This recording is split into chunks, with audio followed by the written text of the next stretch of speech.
Abraham's Search for God by Jacqueline Jules.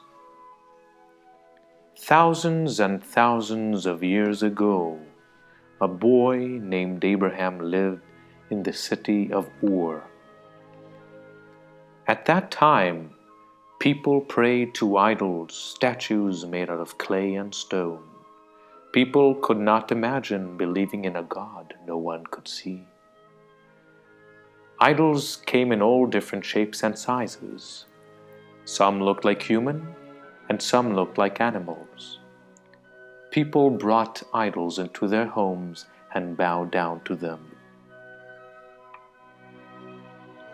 Even as a boy, Abraham was different. He felt silly when his father asked him to bow down and pray to a stone statue. Idols have mouths but cannot speak to me. They have ears but cannot hear me. How can an idol help me? Abraham asked. His father scolded him, "Don't question our ways." But Abraham continued to ask questions. Who made the clouds? Who made the flowers? The more Abraham questioned, the more he disliked the idea of praying to idols. There must be something greater than the idols, Abraham decided. Abraham spent as much time as he could in the countryside. He loved climbing trees and listening to birds.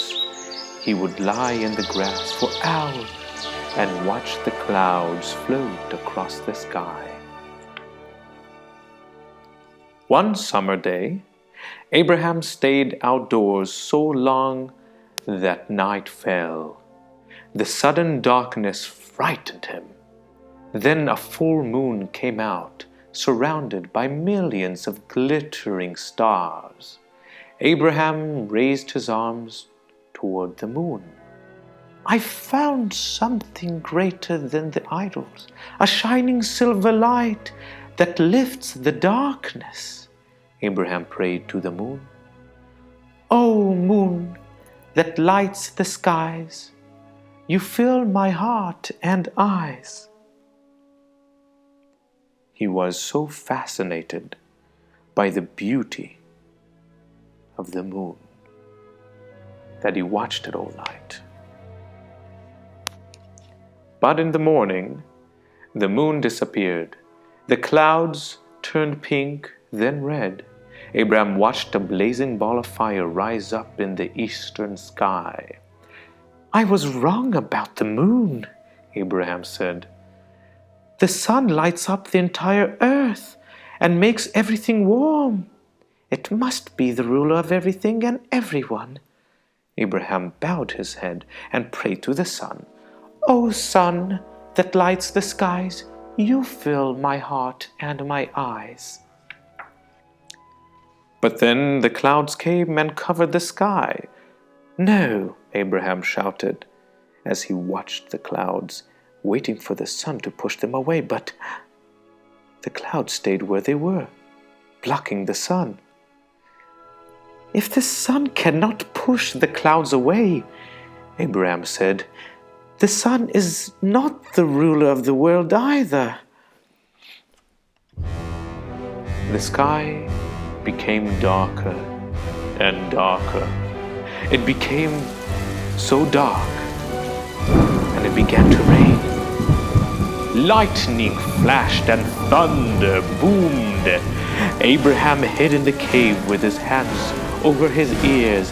"Thunder! Thunder!" Abraham cried. "You sent away the sun and made the earth shake. Are you the ruler of the world?" Abraham trembled in the cave until the thunder finally stopped. When he peeked outside, he saw a giant band of color in the sky. Red, orange, yellow, green, blue, and purple reached as far as Abraham could see. Be, behold, beautiful rainbow, he called out. Did you stop the thunder? A few minutes later, the rainbow vanished and the sun shone stronger than ever. Soon Abraham felt hot and sticky. He looked up at the sun, but was forced to look away. Brilliant sun, Abraham exclaimed. You are so bright and so powerful. No one can look at your face. Abraham wondered if the sun might be the ruler of everything after all. The day passed. Afternoon came and the dusk. The sun fell lower and lower in the sky. Abraham watched the sun disappear. Darkness came. As the moon and stars appeared, Abraham realized something.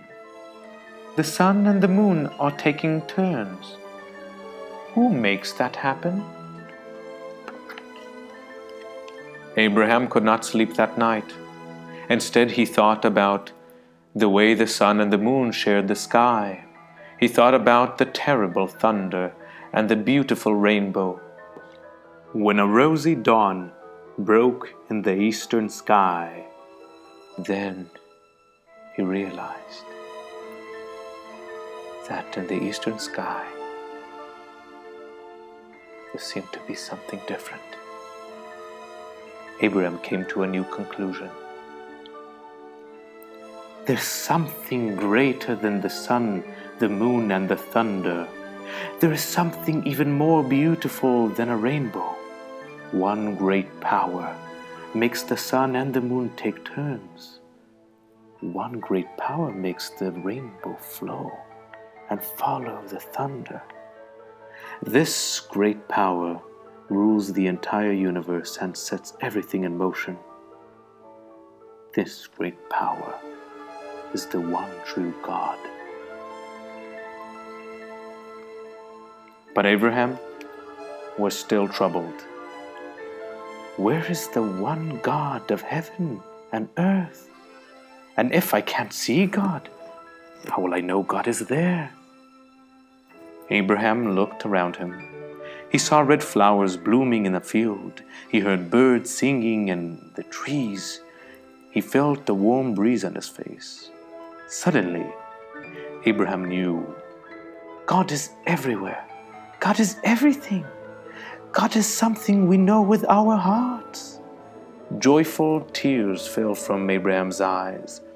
Every part of his being joined in prayer. One God of earth and skies, you fill my heart and eyes. From that day on, Abraham worshipped one God. When he grew up, he told others about his belief. People listened. Today, we remember Abraham as our forefather and the father of three great religions: Judaism, Christianity, and Islam. The end.